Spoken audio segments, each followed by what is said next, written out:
Okay, today we're going to break down a 21-day plan to win the single most important battle you will ever fight. And that's the war that happens every single day for control of your own mind. So let me ask you something. Do you ever feel like there are two completely different people living inside your head? One part of you wants to achieve, to grow, to be better. And then there's this other part that seems to have, well, totally different plans for you. And this is that classic fight, right? On one side, you have the achiever. This is the voice that's all about, let's do this, let's get better. And on the other side, you've got the procrastinator, the absolute master of, meh, maybe later. It's let's wake up early versus just 15 more minutes. This is the battle we're talking about. And get this. This isn't just a once-a-day thing. This internal tug of war can happen up to 15,000 times in a single month. I mean, think about that. Every little choice becomes a new front in the war. And you can't fool yourself into thinking these are just small, meaningless decisions. Oh no. Who wins these thousands of tiny little battles ultimately decides the entire shape of your life, your career, your confidence, your happiness. The stakes are incredibly high. So, what are we actually up against here? It's so easy to just chalk it up to laziness or a lack of willpower, but the thing we're fighting is way more clever than that. It's an internal enemy, and it has a very specific playbook. Its main weapon, its superpower, is something called false logic. See, this inner voice, it doesn't shout you down. It doesn't use force. It's a trickster. It whispers these perfectly reasonable sounding excuses that make you feel like you're making a logical choice to quit when you're actually just being played. You've heard this one, right? The classic. It doesn't say, I'll never do it. It just says, not right now, which sounds so much better, doesn't it? And this one, the whisper of temptation, it minimizes the danger, right? It makes you think a tiny little indulgence is no big deal, but we all know where just one look leads. And this is where it gets really sneaky. The voice actually starts using science against you, twisting facts to justify caving in. It's brilliant, in a terrible kind of way. And this right here is the absolute core of it all. The problem isn't the junk food. It's not the phone. Those are just the tools.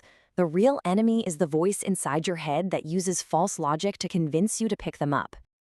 Okay, so we've identified the enemy, we know its tricks. Now let's talk about how to fight back. Let's get into the battle plan.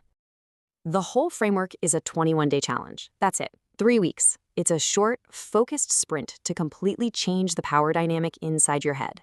It's doable, it's concrete, and it really, really works. Now, this plan is built on 3 super simple but incredibly powerful rules of engagement. And these aren't just fluffy motivational sayings. These are direct, actionable tactics to weaken that negative voice and make you stronger. So here they are. First, we have the opposite command, which is our direct counterattack. Second is the power of awareness, which is all about spotting the enemy before it strikes. And third, the language of emotion, which is how we reprogram our minds for victory. Rule number 1 is beautifully simple. When that procrastinator voice tells you to do something that hurts your goals, you don't argue with it, you don't reason with it, you just do the exact opposite, instantly. So when the voice says, hit the snooze button, bam, the covers are off, your feet are on the floor. When it says, just check your phone for a second, you put it in another room. When it says, ugh, I don't feel like it, you say, perfect, that's my signal to begin. You literally use its negativity as your fuel. But here's the catch. The opposite command only works if you can actually hear the enemy talking. Most of the time, that voice just runs in the background. We're on autopilot. So rule number 2 is about turning on the lights and seeing what's really going on in there. Let's actually try this together, right now. Just silently ask yourself this one question. What is my next thought? Don't try to answer it. Just ask and listen. Did you feel that? That little moment of nothing? That silence? That is where your power is. In that tiny gap, you are not a robot running a program. You are aware. You just broke the autopilot, and now you can choose what to do next. Okay, so the first 2 rules are really about defense, fighting back against the enemy. Rule number 3 is where we finally go on offense. This is about proactively programming your subconscious so that it starts to work for you, not against you. And you have to speak its language, which isn't logic. It's emotion. It's feeling. The technique here is called emotional visualization. So you don't just think about doing your workout. No, you close your eyes and you feel the pride of finishing that last rep. You feel the energy you'll have all day. You have to vividly imagine success and then attach a powerful, positive emotion to it. That's how you rewire your brain to actually want the good stuff. So what's the end game in all of this?